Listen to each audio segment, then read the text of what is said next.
Shalom saudara, kita jumpa lagi dalam merenungkan firman Tuhan dalam tema hikmat. Ada dua ayat yang akan saya ambil menjadi landasan pemikiran kita.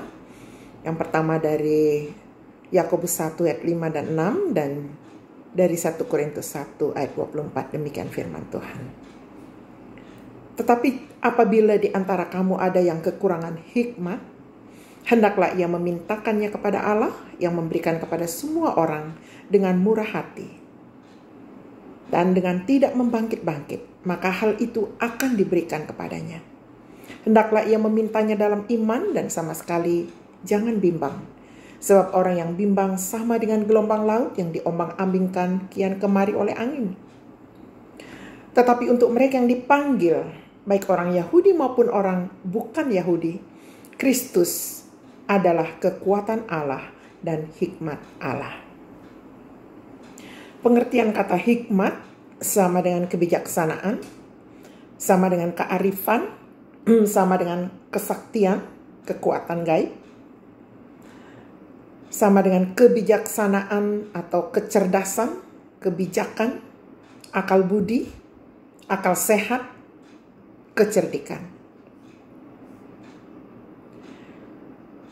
Pernyataan dari firman Allah, hikmat adalah seorang pribadi, yaitu Kristus. Kristus adalah hikmat Allah.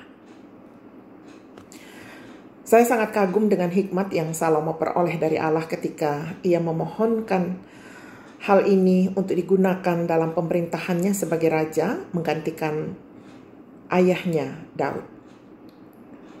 Ia mampu mengungkap kebenaran ketika ada dua orang ibu datang memperebutkan seorang bayi. Masing-masing mengaku bahwa itu adalah anaknya.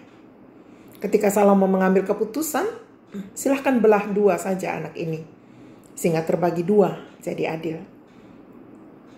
Ibu palsu anak ini menyetujui bayi ini dibelah. Namun ibu yang sejati menolaknya.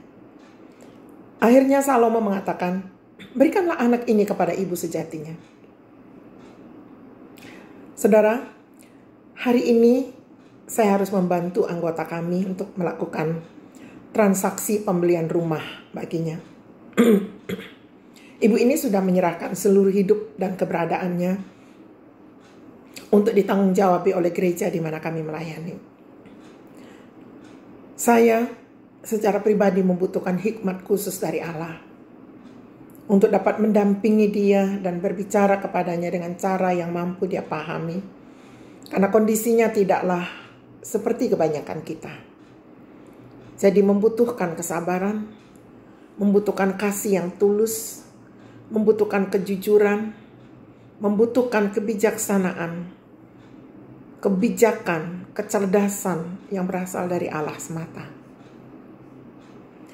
Puji Tuhan bahwa transaksi pembelian rumah dan proses balik nama atas nama gereja juga telah disepakati dengan baik olehnya.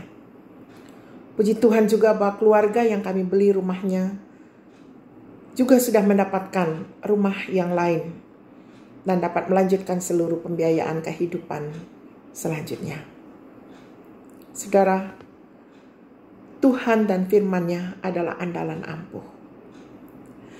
Setiap hari kita membutuhkan firman untuk kita bertindak dengan benar dan tepat. Mintalah. Jangan bimbang. Ia pasti memberi dan kita pasti menerima. Sebab sang hikmat sendiri hidup di dalam setiap orang yang telah menyambut Yesus Kristus ke dalam hatinya. Sebab Allah sendiri telah memberikan janjinya. Tetapi apabila di antara kamu ada yang kekurangan hikmat, hendaklah ia memintakannya kepada Allah yang memberikan kepada semua orang dengan murah hati dan dengan tidak membangkit-bangkit. Maka hal itu akan diberikan kepadanya. Hendaklah ia memintanya dalam iman dan sama sekali jangan bimbang. Sebab orang yang bimbang sama dengan gelombang laut yang diombang-ambingkan kian kemari oleh angin. Tetapi untuk mereka yang dipanggil, baik orang Yahudi maupun orang bukan Yahudi, Kristus adalah kekuatan Allah dan hikmat Allah. Mari kita memohon hikmat-Nya setiap hari dalam setiap tindakan kita. Amin.